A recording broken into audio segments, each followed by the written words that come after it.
지었습니다. 성도의 인사말. 이번 명절에 우리가 우리 가정에 누룩과 같이 하나님의 나라가 임하기를, 또 그렇게 더 팽창하기를 바라는 마음으로 말씀을 전하고 있습니다. 특별히 우리가 은혜로 소금으로 치듯이 은혜롭게 말을 하자 하는 권면을 드렸었습니다. 오늘은 이제 같이 며칠 지냈던 그 친족들을 보내는 날로 많은 이별이 있을 텐데요. 그 헤어짐에서 나오는 우리의 인사말이, 그것이 또한 하나의 축복이 되고 또한 하나의 기도가 되고, 그래서 소망으로 함께 서로를 보내는 그러한 날이 되기를 소망합니다. 오늘 우리가 읽은 이 본문의 내용은 그 오래전 이스라엘 나라의 아주 훌륭한 믿음의 청년 요나단 왕자와 다윗 장군의 이별 장면입니다. 다윗은 이스라엘의 떠오르는 영웅으로서 그 사울 왕에게 시기를 받고, 그래서 그 왕이 다윗을 경계해서 죽이려고 하였습니다.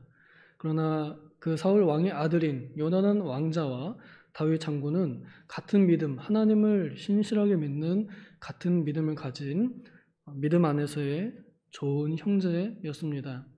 믿음으로 그 둘은 잘 이 형제의 우애를 다지면서 서로에게 오히려 자신의 생명보다 더 귀중히 여기는 그런 우정으로 서로를 대해주는 사이였습니다. 그러나 이 사울 왕의 박해 때문에 다윗이 도망갈 수밖에 없는 그런 상황에 놓이게 됩니다. 다윗이 도망가야 할지 아니면 다시 왕궁으로 돌아가야 할지를 요나단이 알려주는 그런 장면인데요.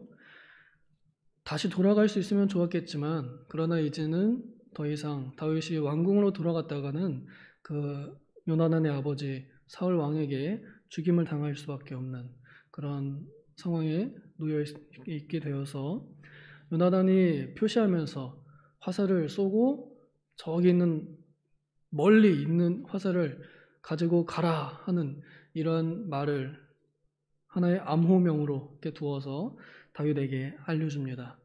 그리고 이제 다윗과 요나단이 서로를 마주 대하여 인사하고, 또 이때 당시에 그 인사법인 입맞춤으로 인사하며 눈물로 지금 이제 이별을 하고 있는 장면입니다. 다윗이 더 크게 울었다라고 이렇게 기록이 되어 있습니다.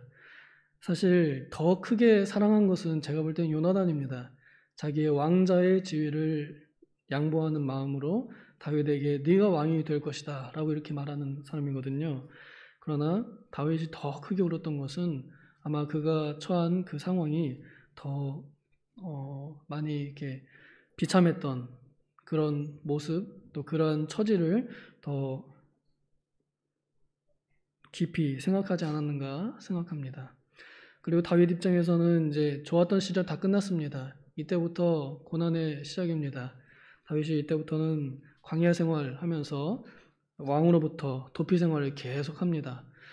이제 그 험난한 앞길을 두고서 그 형과 인사를 하는 것인데, 요나단 그 형님의 인사말입니다. 평안히 가라 하고 이렇게 말합니다. 여기서 쓰인 그 단어가 우리가 유명하게 잘 아는 대로 샬롬입니다. 이 단어는 신약의 예수님께서 부활하시고 나서 그 부활체의 몸으로 제자들에게 샬롬 하면서 너에게 평강이 있을지어다 인사하셨던 그 인사말입니다. 지금 요나단도 그렇고 다윗도 그렇고 서로에게 평안히 가라 할 수 있는 그런 상황이 아닙니다.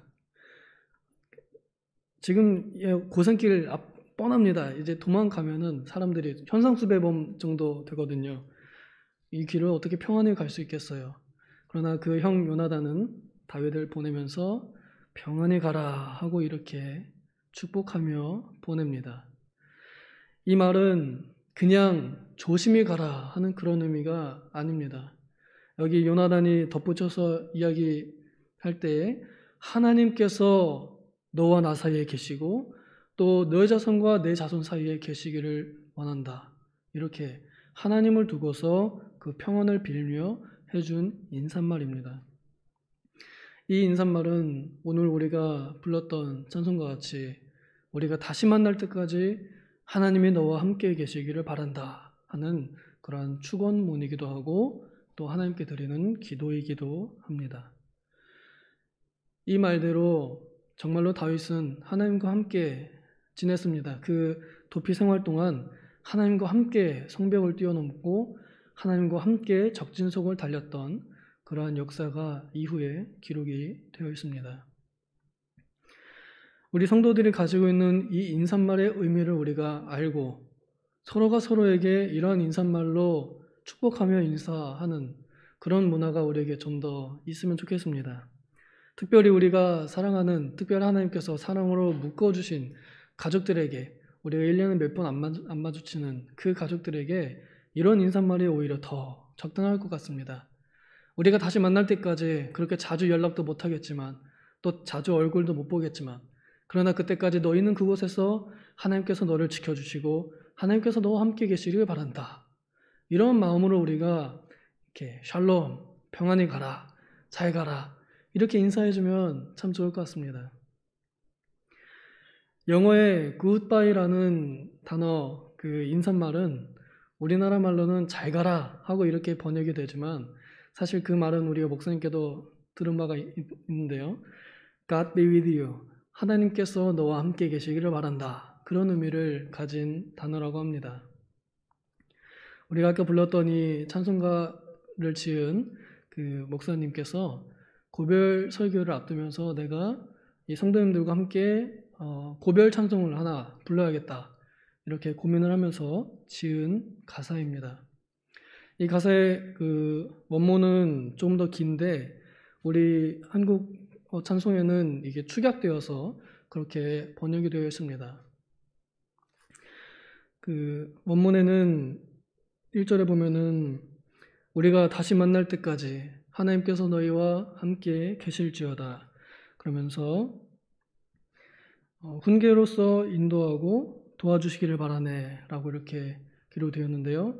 하나님께서 너를 훈계하시고 권고하시고 그리고 붙잡아 주시고 인도하시기를 원한다. 그리고 2절에는 간대마다 보호하며 양식 주시기를 바라네 라고 되어 있는데 하나님께서 너를 매일의 만나로 먹이시기를 바란다. 그렇게 번역이 원래 원문으로는 그렇게 써 있습니다. 또 그 다음 3절에는 사랑의 품으로 너를 품어주시기를 원한다. 그렇게 번역이 돼요. 그렇게 써 있고요. 이제 4절에서는 죽음의 위협적인 파도도 다 깨뜨리시기를 원한다. 이렇게 써 있습니다.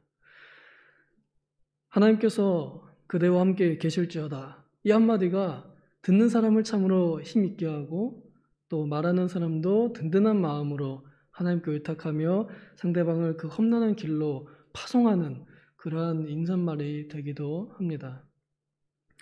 우리가 혹시 믿는 사람들끼리 이 인사는 얼마든지 축복된 말입니다. 그러나 저는 불신자들에게도 불신 가족들에게도 그들은 가능성 있는 신자들이거든요.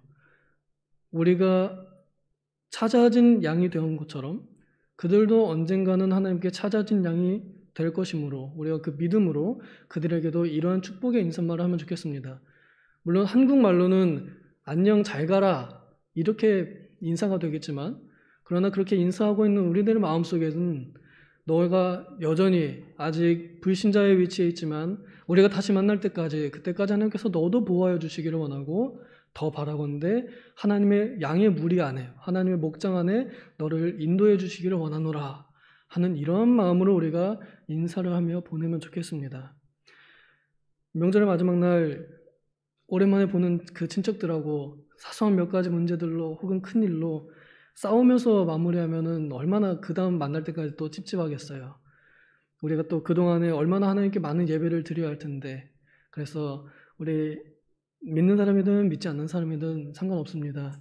우리 사랑하는 가족들과 함께 잘 가라 하는 이 평안의 인사로 오늘을 마무리하면 좋을 것 같습니다. 오늘 저는 우리가 믿는 사람으로서 특히 성도로서 어떠한 인사말을 하면 좋을까? 이런 고민을 하면서 굿바이 인사를 권면하고자 합니다. 비록 영어로 직접 보내시는 가족분들에게 굿바이 이렇게 하셔도 좋고, 혹은 우리가 그런 의미를 알고서 잘 가라, 안녕 이러한 인사를 해주어도 좋을 것 같습니다.